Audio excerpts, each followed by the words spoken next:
Welcome to the Job Shop Show, where we talk with the owners, suppliers, partners, and customers of custom manufacturers. Listen and learn the secrets of top-performing job shops, the tools, techniques, and backgrounds that have made them successful, all in the quest of raising the bar for custom manufacturing. I'm your host, Jay Jacobs. This episode is sponsored by Paperless Parts, connecting buyers and suppliers of custom manufactured parts. The Paperless platform is a secure, ITAR-compliant, cloud-based manufacturing system for suppliers that reduces the amount of time spent on sales, estimating, quoting, administration, and order processing. It offers seamless integration with the accounting and ERP software tools that shops already use, such as QuickBooks, E2, and JobBoss. Paperless Parts was founded with a mission to make manufacturing more accessible by streamlining the quote-to-cash process. Spend less time quoting and more time selling. We are back with another episode of the Job Shop Show. Today we are going to be diving into banks and what a job shop needs to know to be most successful with banks. And I say banks plural because, as we will learn, essentially banks are commodities today, and the best strategy is to be constantly shopping for the best deal. That's something I learned personally from our guest, Len Morrissey. Len spent 17 years as a commercial banker and was my banker at one point at Rapid. That's how we met. When Rapid needed a chief financial officer, otherwise known as a CFO, Len joined us and, amongst many tasks, managed our banking relationships. Welcome to the Job Shop Show, Len. Thanks for having me on, Jay. Appreciate it. Good to have you here. Before we get into banking, what has always impressed me about you is your diverse skills, Len. You play a really, really mean game of chess. I wouldn't want to play you even if you were blindfolded. So maybe you could tell us a little bit about how chess provided you the gateway to more than the small town that you grew up in Canada. Sure, Jay. Chess is, I guess I wouldn't call it a love-hate relationship with chess, but a love and tough relationship with chess. Chess is a fantastic game, and I probably have read more books on chess and practiced chess more than any other subject combined. But I started when I was really young, 11 years old. And I grew up in a small town in Newfoundland in Canada, 1,200 people. Great little town, but very small and away from any other sort of large area. Mm-hmm. And chess provided me the opportunity. I got pretty good at it pretty quickly. And within a year, I was traveling around North America playing in tournaments. And I remember being 12 years old on the first time going to an airport, first time seeing a plane, first time being on a plane, traveling to a national tournament in Ottawa, the capital of Canada. And it opened my mind to the fact that there's more than just a simple small town that I grew up in. And it's a great town. A lot of people still stay there. But for me, I had this nagging thing at me that I should do something different even when I was young. And chess really, really provided that outlet for me to understand that there's a lot to this world. And it was just, I probably travel 3 or 4 times a year till I was in I still do it. So it provided that outlet for me to understand and know that there's so much more in the world. So you're being a little bit modest. Can you share with us what your ranking was and the title, I guess, that's bestowed upon the level that you reached? Yeah, I'm definitely not the strongest player in the world, but basically I'm at a master level, and I won when I was young. When I was 14 and 15, I won the national chess championships for my grades 2 years in a row, and probably played in. I say probably because I haven't actually counted. Probably played in 10 national chess championships throughout my time. So when I was younger, I put a lot more time and effort into it, but I had some good results. So it was a lot of fun. Great. And then you decided to get into banking. So you were 17 years as a commercial banker. A lot of companies' financials who you got to see, explore, some good, some bad. Can you just share with us some of your background as a commercial banker to give the audience a flavor of what you did? Sure, absolutely. It's interesting. It was my first real job out of university, and on day one, it became a commercial lender, which is very rare in those days because you had to usually go through a 1 or 2 year training program. But in preparation for this meeting, knowing we're going to talk about this, I actually tried to sit down and calculate how many banks and how many customers I've actually seen, how many financials I've seen, how many loans I've done. And 17 years ago in Canada, I started with 2 Canadian banks. I probably have looked at, and this will sound odd, but probably over 25,000 different financial statements and almost as many customers. Yeah. Wow. And probably have had that many loans. So it's probably even more, Jay, because in banking, the risk is they're pretty risk adverse. So I would look at probably 5 separate financial statements before we did a loan. So I'm probably underestimating how many financials I've actually looked at, but I've looked at and talked to tens of thousands of customers and looked at many financial statements beyond that. What types of loans did you provide to your customers, and what types of customers did you work with? Oh, gosh. So in banking for commercial customers, which commercial means basically if you're an entrepreneur, you have some kind of business that's not personal. There's not that many types of loans. And I'll get that in a second. But types of customers, oh, gosh, it could be manufacturing companies. I did a lot of manufacturing companies, service companies. It could be franchises. It really is. If you think about any business that's out there, I probably looked at it many times. So all different types of industries, all different types of business. And the types of loans, I guess the standard loans you'd look at, if someone wanted to buy commercial real estate property, if someone wanted to buy equipment, we would do equipment loans.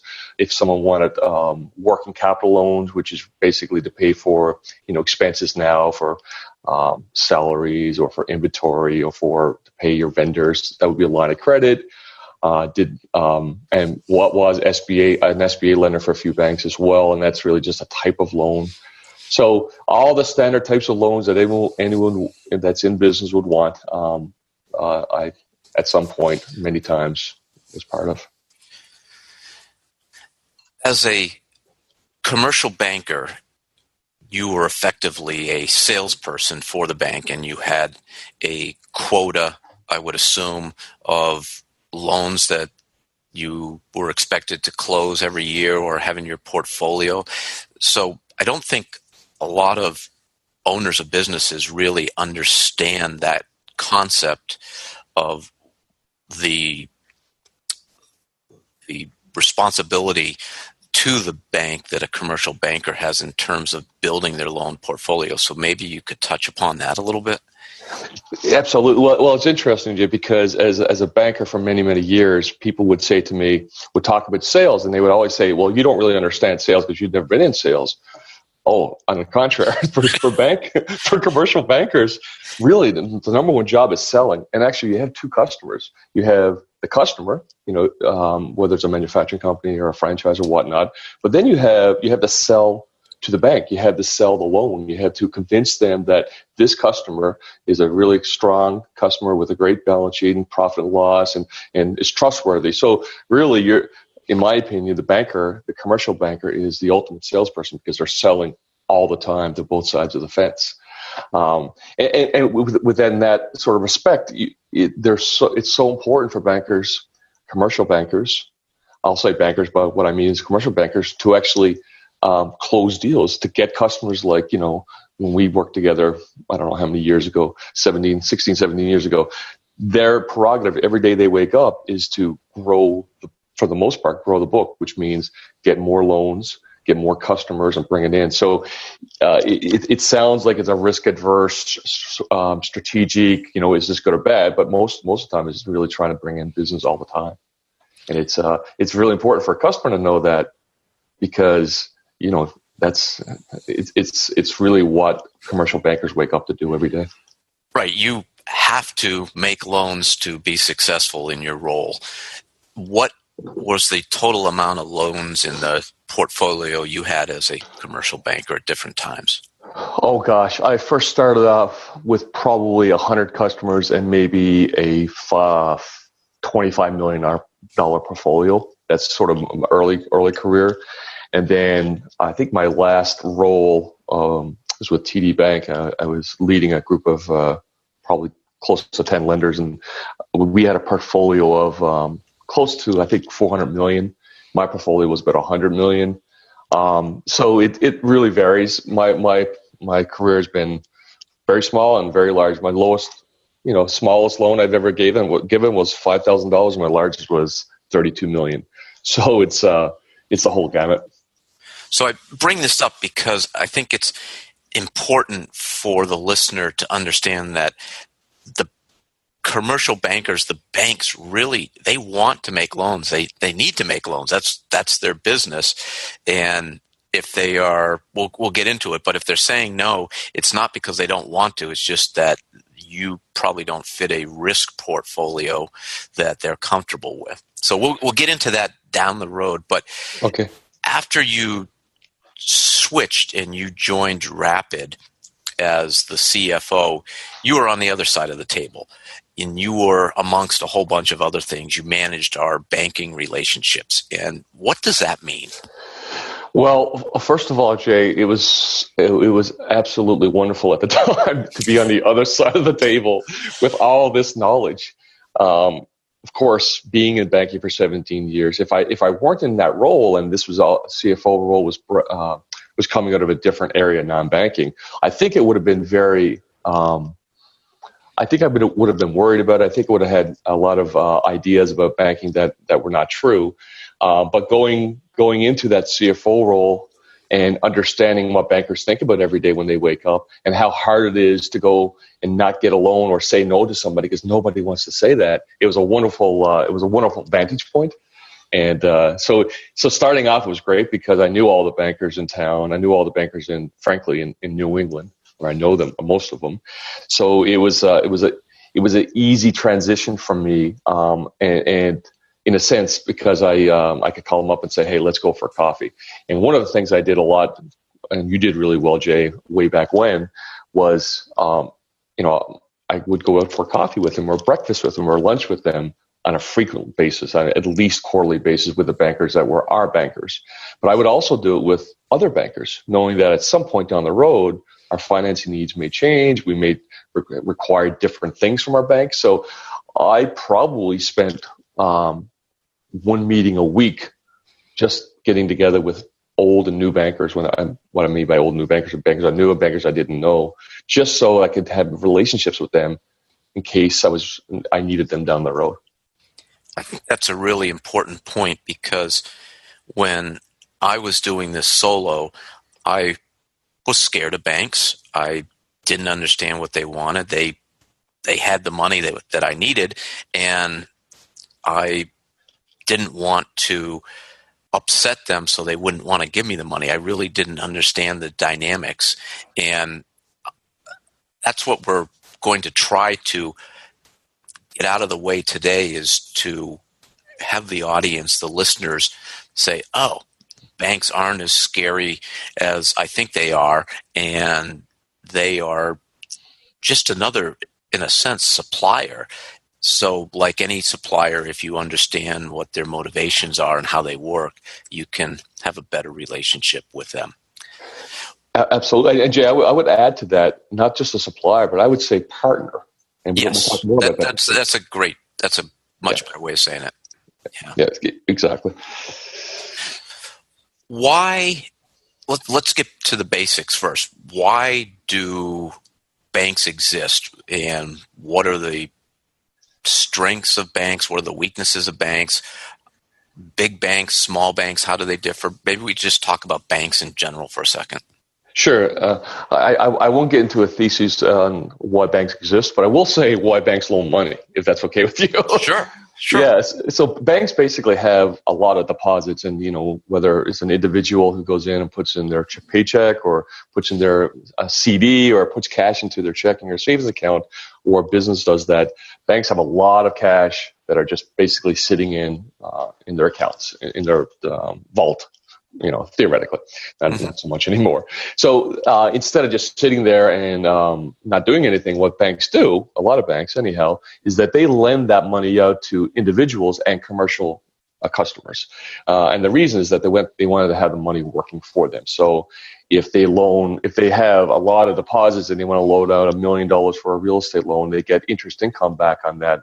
And that's really one of the primary ways banks make money. So they really want to make the money work for them.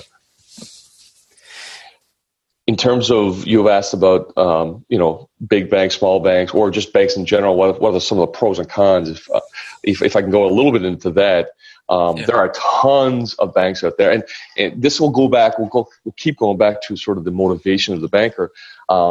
There are so many competitors in the U.S. In Canada, Jay. There are very few. It's highly regulated, and there are very few banks. There, frankly, are 5 or 6 big banks there, and it's been a long time. But so there's not a lot of competition. So if just being in existence, you get 1/5 or 1/6 of the business in the commercial world, for example.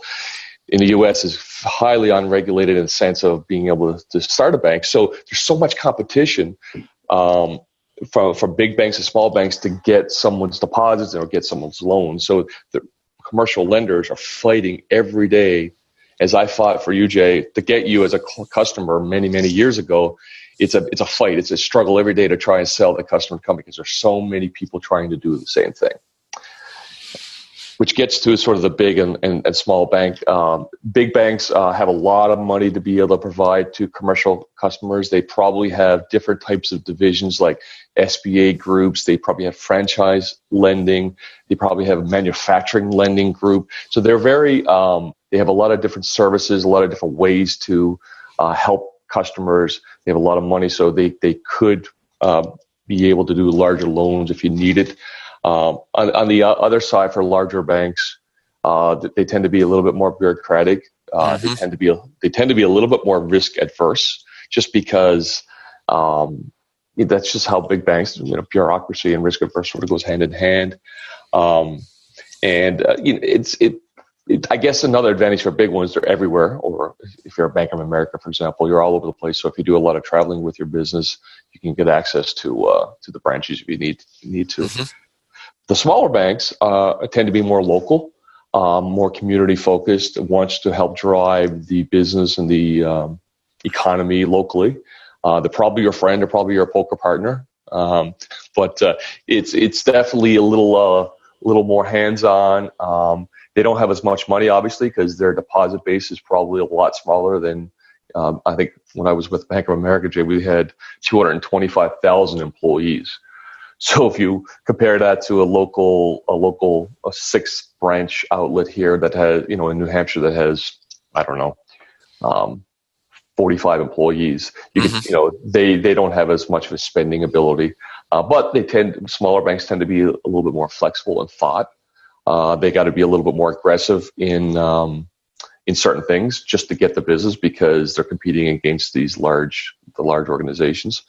And they oftentimes are a little bit more risk tolerant in some senses. Okay.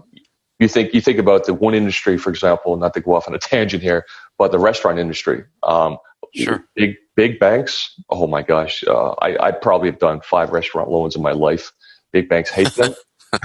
It's just because they're risky.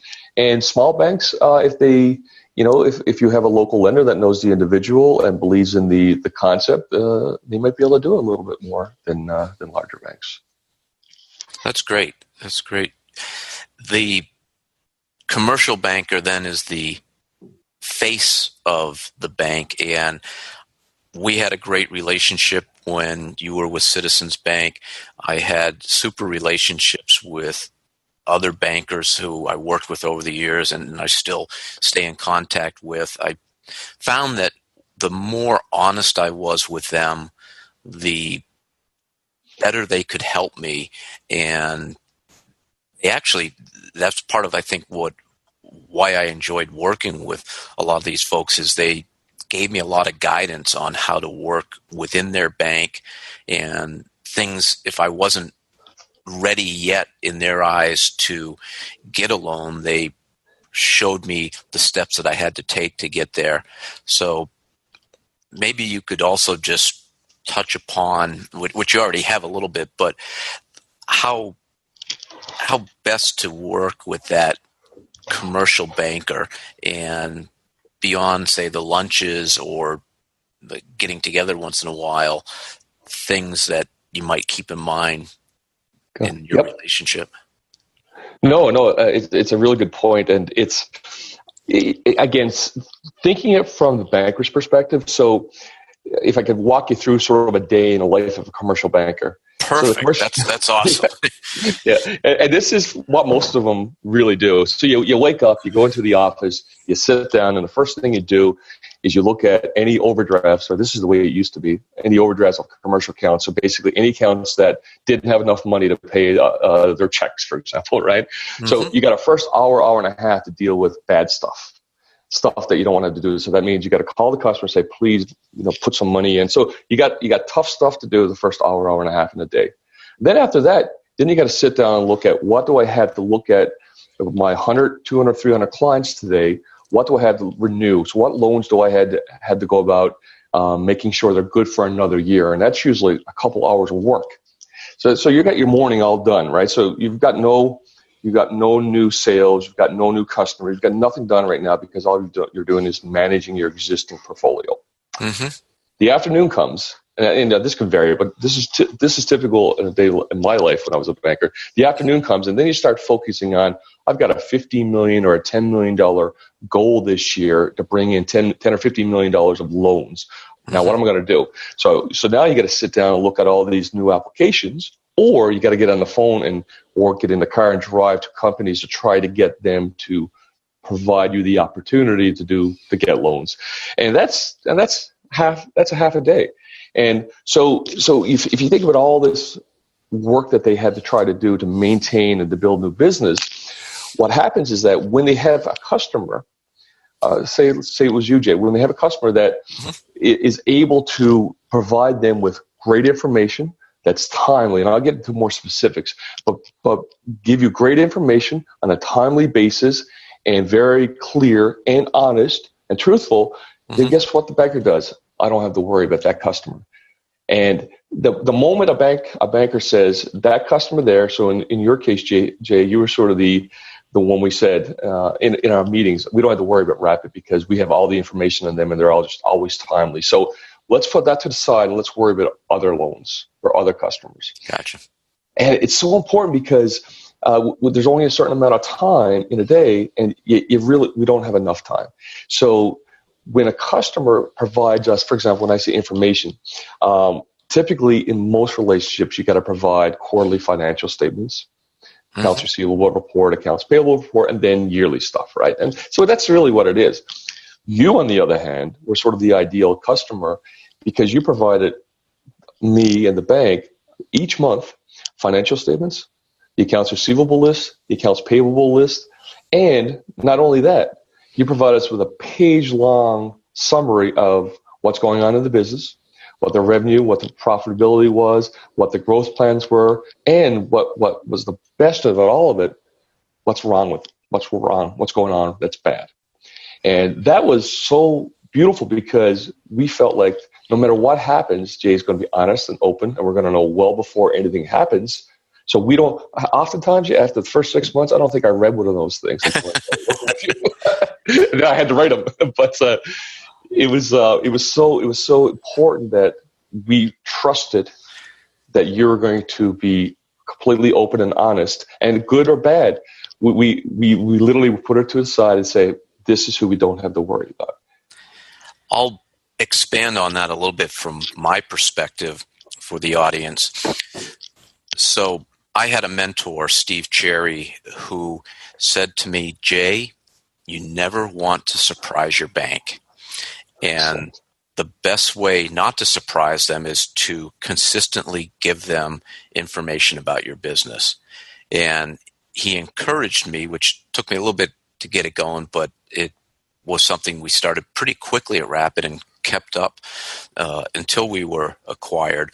But I would send out a monthly email to our investors, shareholders, who were mostly family and friends. I would send it out to our bank. I would send it out to our lawyer and send it out to our CPA. And what it contained were the profit and loss for the previous month. And I would try and get this out by the 15th of the month, 20th at the latest. It would contain the profit and loss year to date, and it would contain the balance sheet as of the end of the previous month.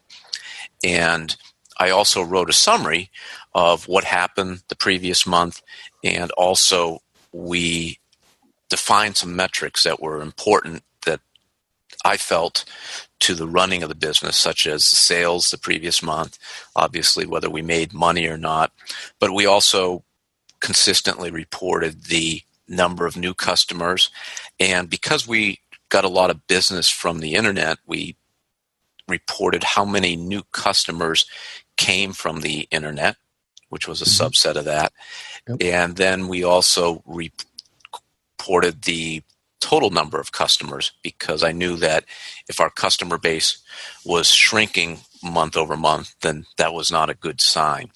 And beyond communicating to the different stakeholders in the business, there were actually some great benefits for me as the owner, because sometimes you have a bad month, and it forced me, whether I wanted to look at it or not, to look at the financials and face reality that I couldn't paint that rosy picture on it and, it's going to change next month, and not look at the cash balance. I had to do that because I was sending it along to other people, and if it wasn't good, I had to explain it.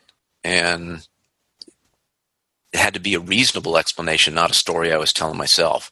Right. It also, again, forced me to think of metrics that were important to the business, and those beyond the financial metrics, so the customers, as I talked about. And then I was thinking about this. It wasn't as important for Rapid, but if you are, and it doesn't matter whether you're a job shop in manufacturing or if you're a restaurant, but if you've been doing this for, say, 5 years, you now have 60 monthly reports that you can share with a potential buyer of your company. And I think about it as a buyer of a business. It's the lack of information that makes you, there's perceived risk there. So by having a recorded history of the company monthly, you are really opening up communication and letting a potential buyer, if you ever think you're going to sell the company, see what's happened over the years. And there's going to be recessions. There's going to be strong points of the economy. You have that history of what happened at all the different inflection points. Jay, that's a really good point. You build legitimacy with certain stakeholders. Mm-hmm. And I'll give you a prime example myself. So when you came to me and I was helping you try to find a CFO years and years ago, one of the reasons why, when you mentioned it to me, hey, Len, maybe you, I had all this sort of built up history of documentation, and not this idea like this is what we kind of did. Well, do you have anything in writing? Well, not really. We just did it. So it made my decision a whole hell of a lot easier, and I had other opportunities for other places I would never done because I just didn't have that.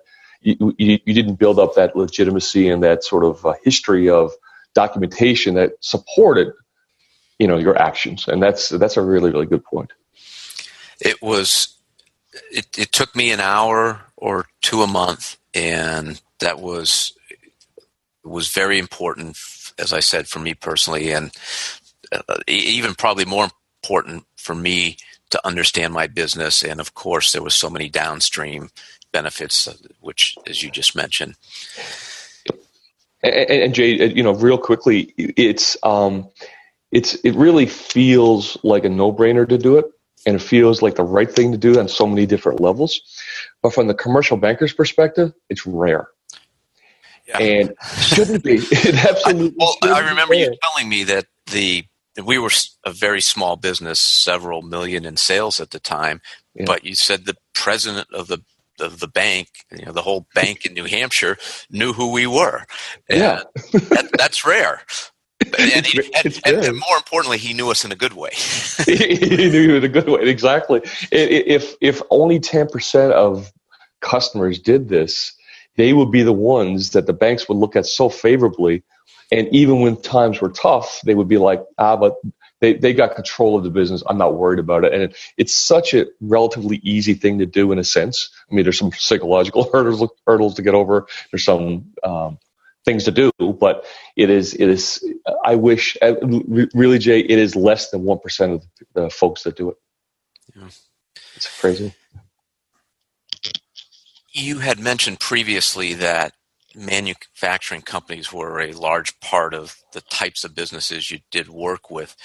Why manufacturing companies? What is attractive about them to you and to banks, I guess? Yeah, I mean, from a bank's perspective, when you lend to a company, an industry like manufacturing, you're lending to, first of all, you're lending to companies that build things.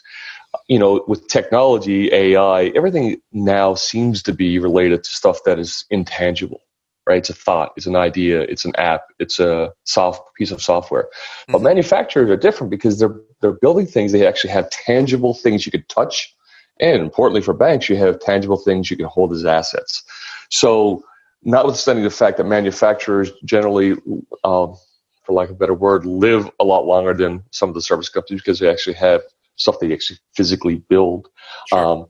If a bank is going to give money to a manufacturing company for equipment, then it's got the equipment to hold as an asset in case anything ever does go wrong with the company. If it goes under, they've got the asset to be able to resell. So the risk profile the risk is mitigated a little bit, much more with, say, a manufacturing company than a service company. If you finance a service company that is a consulting group, for example, and you give them a $250,000 line of credit, well, you might not have anything to back it up, maybe some receivables, but if you give a $500,000 for a piece of sheet metal equipment, and the company folds in 2 years' time, well, you've got this great, big piece of sheet metal equipment that you could resell to another sheet metal shop and recoup hopefully most of the money back. So there's a risk mitigating factor, and there's a sort of the tangible that you could touch, feel, and see,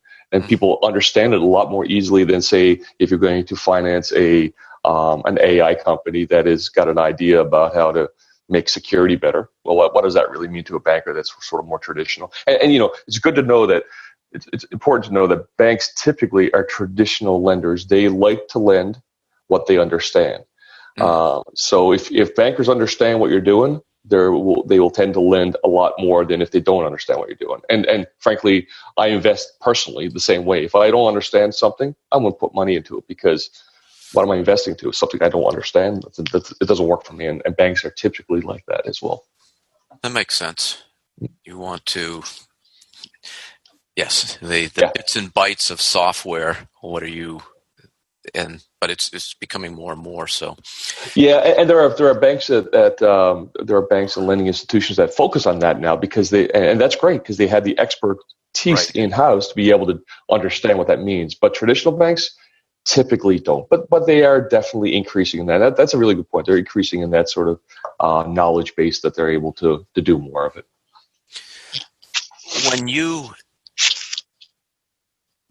were looking at a potential new customer, or I guess a customer, you spent a lot of time on the financial statements. So I think it's important for the listener to think about what the bank and banker are looking at in a profit and loss statement and a balance sheet, and if there's any other statements that you would look at. Maybe we can really get into some of the nitty-gritty there. Sure. I'll make it a little bit easy. So when the first thing a banker does when it has a prospective customer, they'll ask for 3 years financial statements, business financial statements. So we'll say, give me your company or your CPA prepared or reviewed or audited financial statements. They'll take those 3 years financial statements. They'll also get your personal financial statement, and they'll also get your personal tax returns. So let's not worry about that part of it because that's important, but it's on a peripheral. So for an existing business that already has 3 or plus more years, they'll grab those financial statements, and what they'll do is they'll put it into a piece of software, a bank software that they'll throw in the financial statements, and then they'll find out what the trends are. And what's really important for bankers, or for the most part, I'm generalizing now, but is there's a few things. So one, they want to see what the growth of the company is. So they'll look at the top line, which is the revenue line or sales. They'll say, okay, how is the company overall performing? Are they flat in sales? Are they growing, or are they declining? So generally speaking, what banks want to see, like any investor, they want to see companies that are growing, that are increasing in their sales. Sure. That's important. If you're not increasing, it doesn't mean you can't get it, or if you're declining, it doesn't mean you can't. It might be a strategic reason. There might be different reasons, but generally speaking, it's positive to show growth. So that's the first thing, and then that adds a lot of questions underneath it. Then they'll look at things, for example, gross margin, which is effectively sales minus your cost of goods sold, which is any expense related to the building of a product for manufacturers. And that's important, not completely vital, because it's not necessarily one standard for all businesses, but they'll want to understand, more importantly, what the difference is per year of that gross margin is. So is it consistent? Is it changing? Is it fluctuating too much? So consistency is a really, really important part for bankers looking at companies. In the manufacturing world, items that would be included in gross margin would typically be your labor on the shop floor, your materials, your finishing costs, such as plating, maybe. Is there anything else that I missed there in gross margin, there, or the cost of goods sold? Probably, Jay, but I think you've captured most of what I can recollect. Yeah, because labor and materials are such a big part of a job shop's operating costs. Absolutely, exactly. Yeah. And if they fluctuate a lot, let's say that theoretically sales are growing 5% a year, but your gross margin is 50% one year, and then 75% the next year, and then 35%, then that shows some possible potential issues with how you're running the business, how you're managing the cost. Yeah, so it really, trends are almost more important than actual numbers. Okay. So we talked about the cost of the gross margin. We talked about the sales. I think that the most important, there are various, but one of the most important measurements for banks in terms of whether a company, whether they're going to lend to companies, is basically what we call EBITDA, which is earnings, which is net income before interest, tax, depreciation, amortization. It's really free cash flow. I know that's exactly not the definition, but when banks look at specifically a loan to a company, they have to consider whether the company can repay the loan or not. And they create, basically, they find out what the EBITDA is, what the earnings before interest, blah, blah, blah, what that is versus what the debt's going to be over the next year. And if those ratios hit, great. If they don't hit, not great. If they hit this year but didn't hit the last 2 years, it could be issues. So, but that measurement, that understanding what the ability to be able to pay back debt is vital for banks.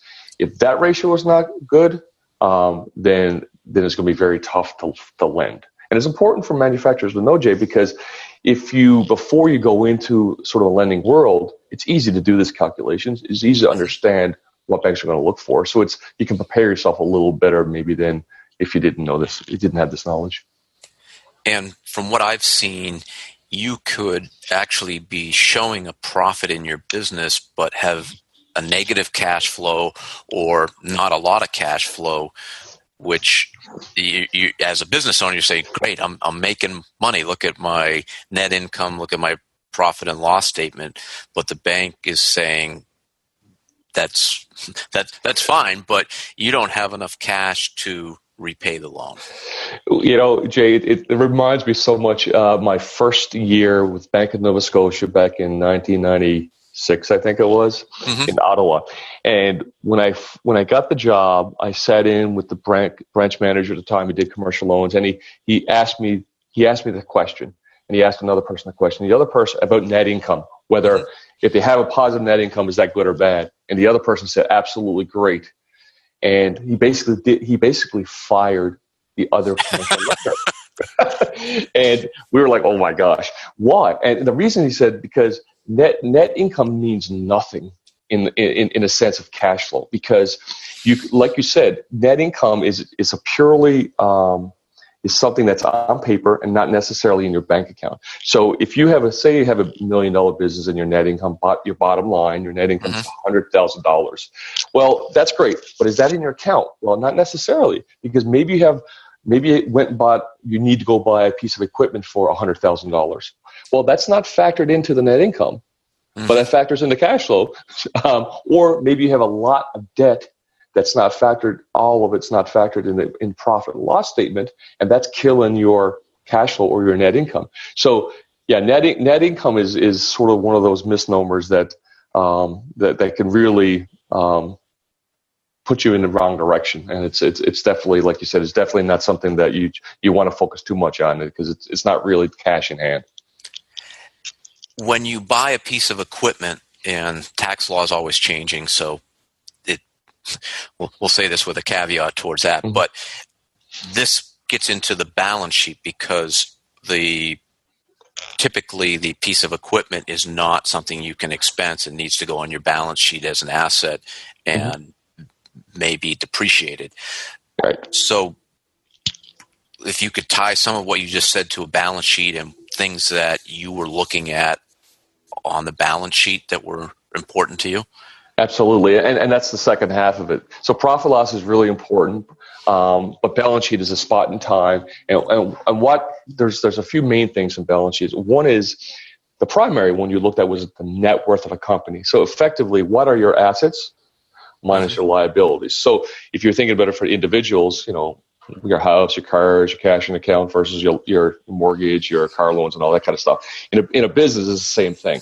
So if you have a manufacturing business and you have a negative net worth, for example, which means you have more liabilities than you have assets, that's probably something where a bank goes, oof, that's challenging. So net worth, which is basically your value of your company, is important. Especially the trend of it. Even if it's negative, sometimes banks will lend to it.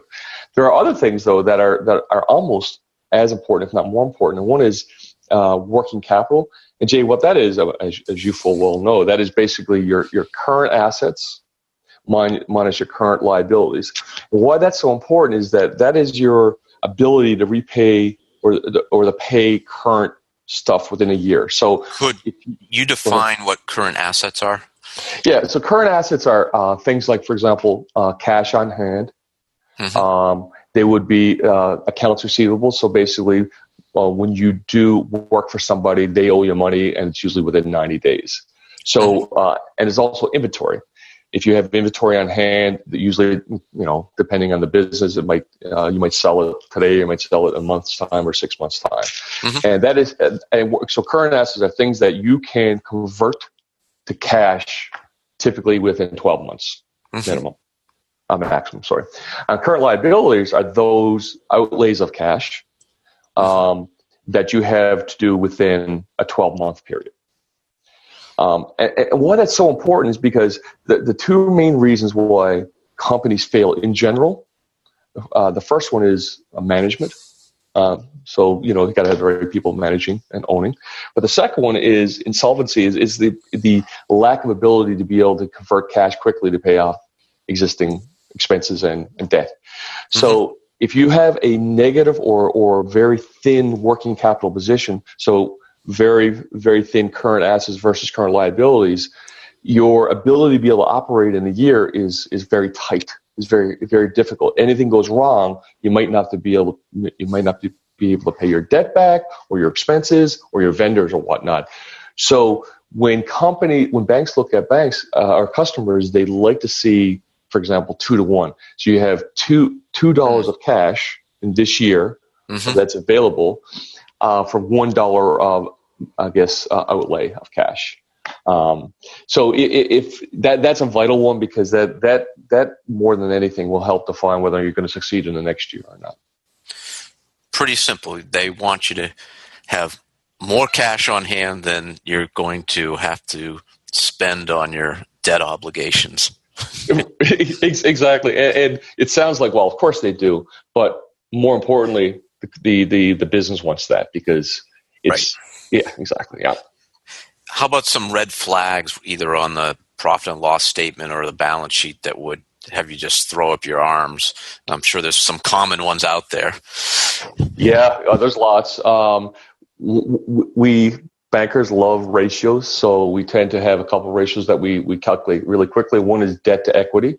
So the level of debt you have in the business versus your net worth. And typically there is more debt than net worth, but if it's too high, if the ratio is way too high, that means you're probably over leveraged, which means you just have too much debt. So if you think of it from a personal point of view, if you look at someone who's got 6 cars and everything has a loan and they got a mortgage, $500,000 mortgage on a home that's valued at $600,000, and they got too many loans out there, too many credit cards. So debt to equity, if it's too high, it makes bankers nervous. Mm-hmm. Trend analysis is so important. So if things are declining or going the opposite way over time, that makes bankers extremely nervous because they're not sure what the future is going to hold. And the stories of, well, we're turning it around, well, we're doing something different, that's hard. The trends are almost more important in an overall scheme than all the other stuff individually. Sometimes owners in small businesses do things that help them out, but then when they go to try to apply for a loan, they don't make themselves look as attractive as possible to the bank. So in particular, the way that an owner is compensated, I know, gets a little hairy at times. Maybe there's some stories or observations you have on that? Yeah, the good thing about the overcompensation by owners, and you never did that, Jay, so thank you very much. So we didn't have to worry too much about that. But we can always add that back in sort of cash flow. But what a lot of business owners, and I'm telling you, Jay, they're probably over 50%. I would sit down at their office or their place of business, and they would look at me straight in the eye, and they would be smiling and say, "We didn't make any money. We didn't pay any taxes for the last 3 years." And then I would just, okay. And they would be proud of that. And in some ways, that's a great achievement. But from a banking perspective, if you're not showing any positive net income and you're not paying any taxes, that means you don't have any debt serviceability, or you have you don't have ability to repay stuff back. So if you got creative accounting, or you do ways to make the profit loss not look strong, then it's really going to impact the way you're going to be looked at from a lending perspective. Right, because the bank, even though you may have a good story to back it up, and we didn't touch upon this, but the commercial banker does not decide whether or not to give you a loan. There's a loan committee at the bank, and they are, my understanding at least, is pretty black and white. The commercial banker may be able to provide a little flavoring to it, but otherwise they're going by numbers, right? Yeah, well, it's interesting. It gets back to the big and small bank, but big banks tend to have committee for larger loans or a signing authority relationship for smaller loans. So in other words, you've got a banker, and if it's a small loan, maybe their boss has to sign off on the application or the approval. Okay. If it's a mid-sized loan, maybe it's another person above that person to sign off. Could you define what smaller loan, mid-sized loan, what those numbers are? Yeah, so everyone looks at it differently, but generally speaking, anything under $1 million is considered a small loan, small business loan. Okay. Yep. And some banks will say $500,000, some will say $250,000, some banks will say $10 million. So, but it's generally speaking, if you're doing $1 million in loans, it's probably considered a small business loan or small loan. And if you're doing anywhere for $5 million, it's medium size, and anything over $5 million is like large loans. So the lower the loan amount, and it differs every single bank, but generally speaking, the lower the loan amounts, $500,000 and under, you probably got a boss that signs off on your loan if you're a commercial lender.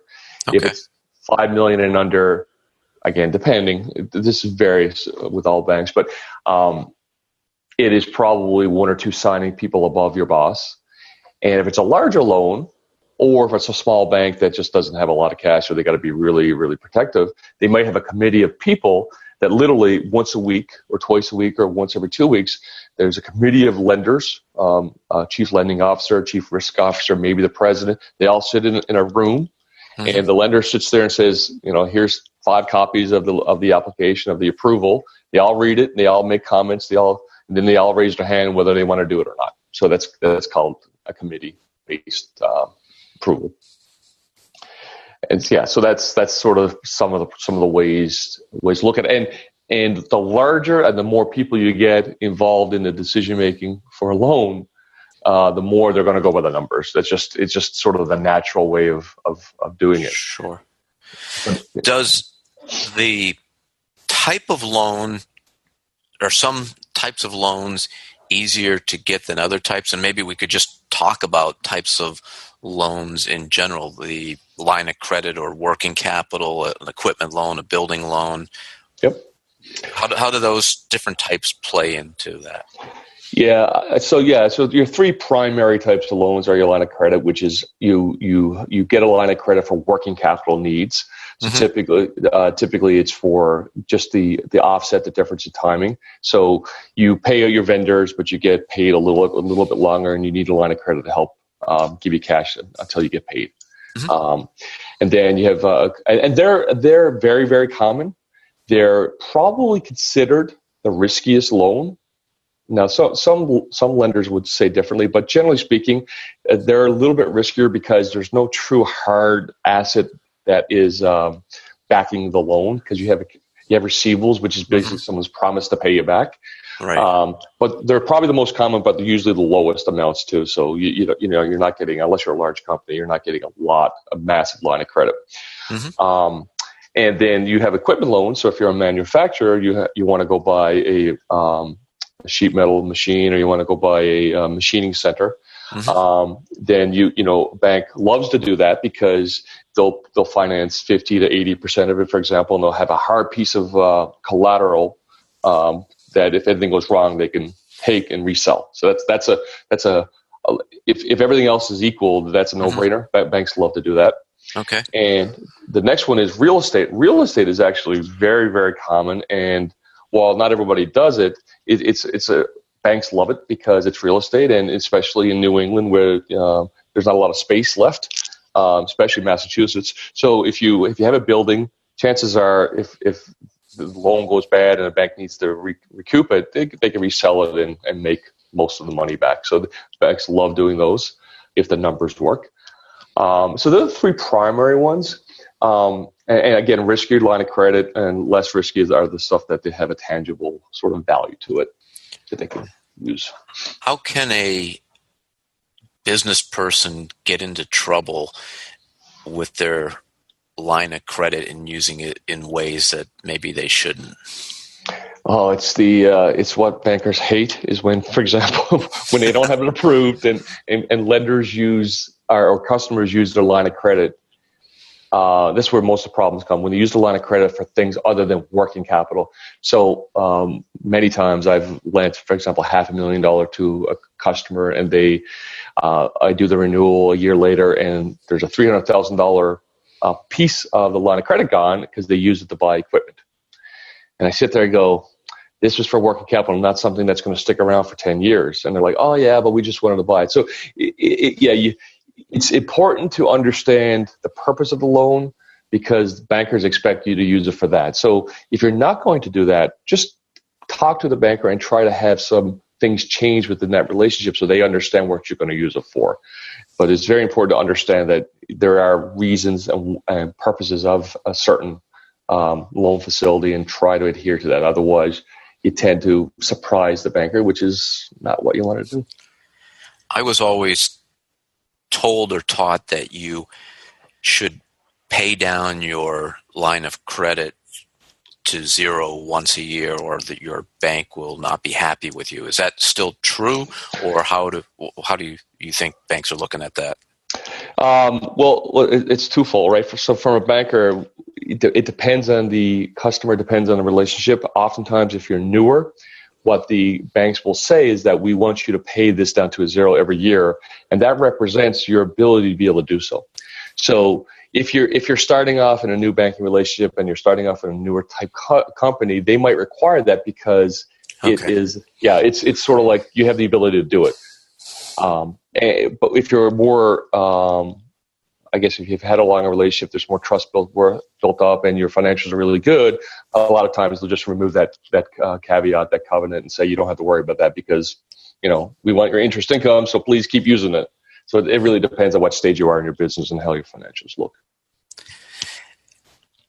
You talked about assets securing the loans, but a lot of times in a small business, the owner has to sign a personal guarantee. And when I first started out and you were kind enough to share some of your wisdom with me, I thought that was just required. It was black and white. And I was exposed that there's a lot of gray in there.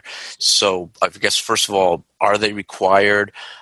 And when I say black and white, I mean guaranteeing either the full value of the loan or nothing at all. But maybe you could also talk about partial guarantees, some of the strategies and options there. And ideally, it made me sleep better at night when we finally got my personal guarantee off the loan. So I'll throw that out, just a wide-ranging chat about personal guarantees. Sure. Well, it's a great conversation, or a great point, Jay, because the personal guarantees are probably what customers hate the most, because it feels like, I have a business and you want other stuff from me, and you're risk, the customer's risking their livelihood or their family, home, or whatever it might be. So it's really a touchy subject. Yeah. And I will be completely transparent here. In my 17 years of banking, I would say that 90%, if not 95% of our customers all sign guarantees. Mm-hmm. Yeah. Now, that doesn't mean they had to, for one. Generally, banks love personal guarantees, so banks in general and bankers in general will ask for them, and they will ask for everything, because the more they have as a guarantee, as collateral, as protection, it mitigates banks' risk. So we're going to ask you for everything, and it's incumbent upon the customer to negotiate, really. And most don't. Most will just say, okay, yes or no. Some have to, so we will definitely early on in a banking world, a banking relationship with a customer, typically you're probably not going to get away with not signing a personal guarantee. But as you get more experience, as you have more a relationship with the bank, and you've always paid your debt, and at the same time your business is growing and you're building up your net worth, and you've got a good financial sort of story, then you really can start talking about, and you should do it really in the beginning like you did, Jay. I remember our first conversation when we first sat down, and you're like, I don't want to do a personal guarantee. I'm like, all right, that's not how it works. But I can tell you, Jay, literally in your file, it was always personal guarantees are a pain in Jay's butt. So we've got to we talked about it every single year, and we didn't talk about anybody else who didn't ask. So you got to ask about it. You got to bring it up all the time, so that when you're financially ready, when the financials look good, then we can start trying to do something with that personal guarantee. So at that point, when your business is sort of strong enough to be able to hold its own, and you're not the business is not totally dependent upon the owner, which in your case, if you're small, it's probably dependent upon the owner. And assuming you've had lots of great discussions about personal guarantees in the past, you got to start asking the question to your commercial banker. I don't want to have a personal guarantee. What have I got to do?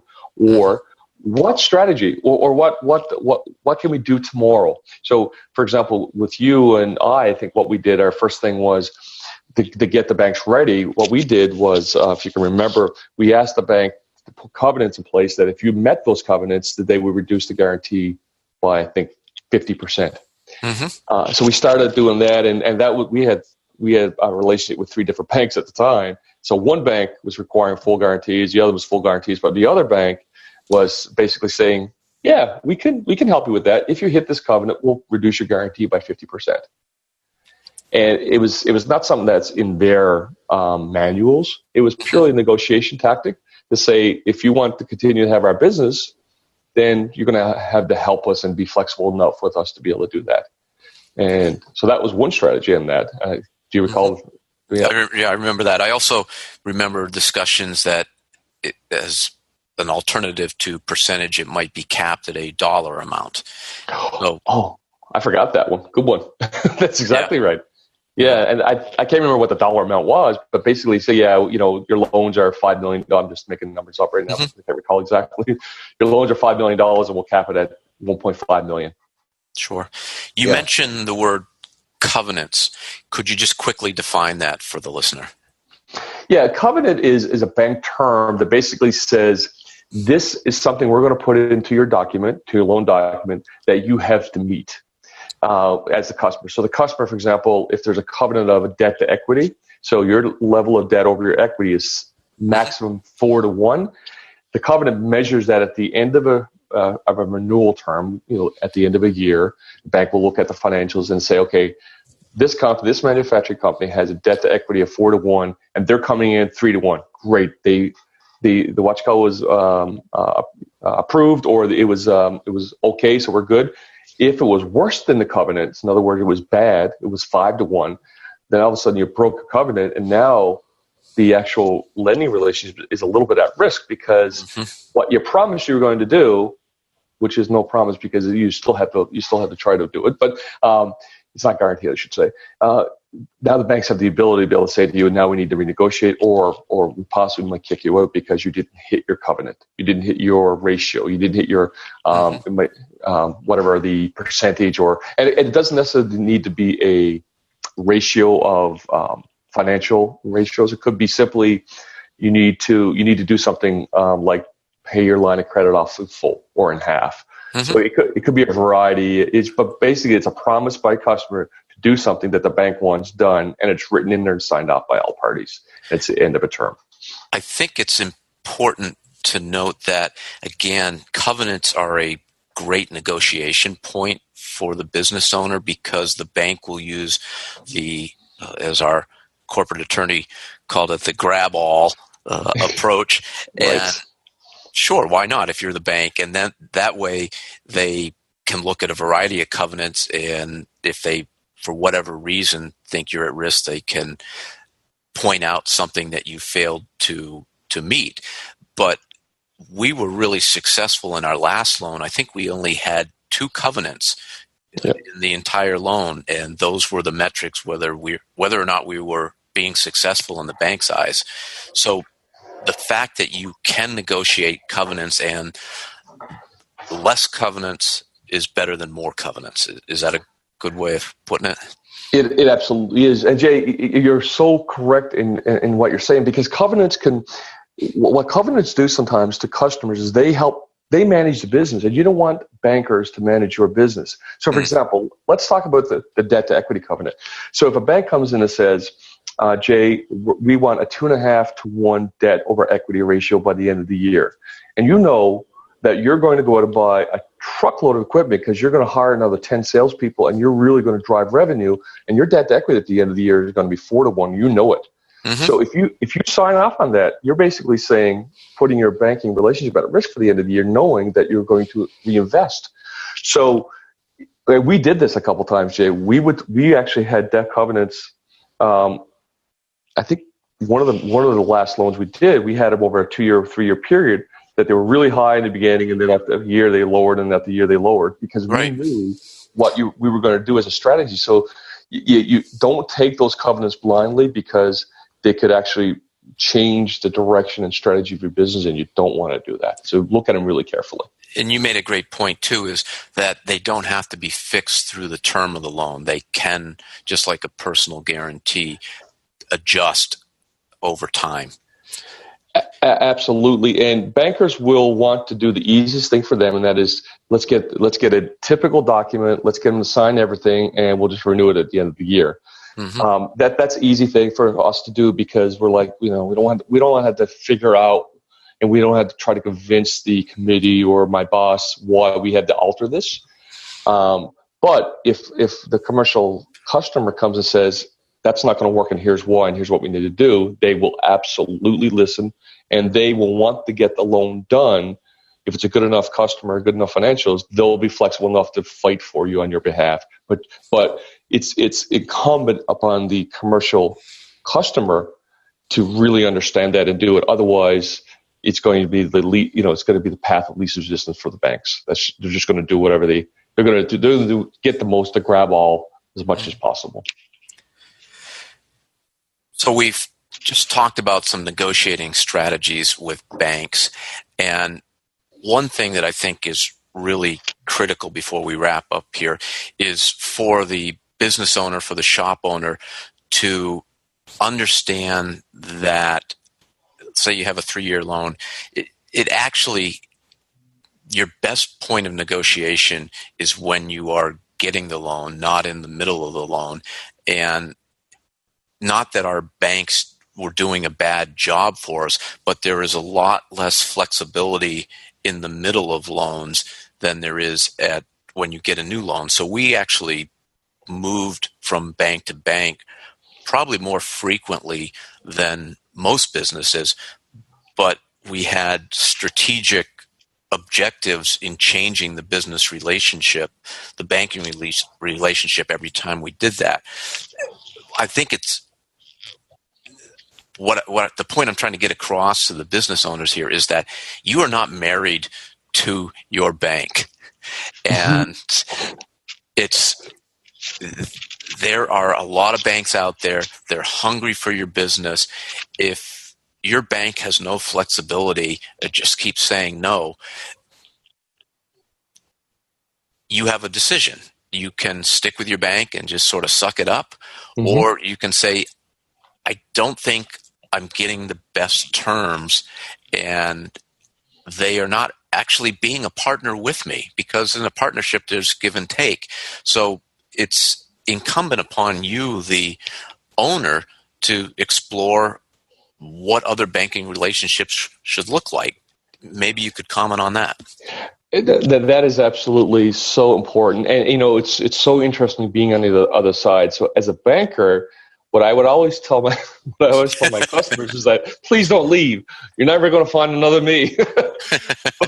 But the reality is that when they came to me and they said, here's what we need, and it was different than what I could provide, I still try to keep them, but I knew that they probably would be better off going elsewhere.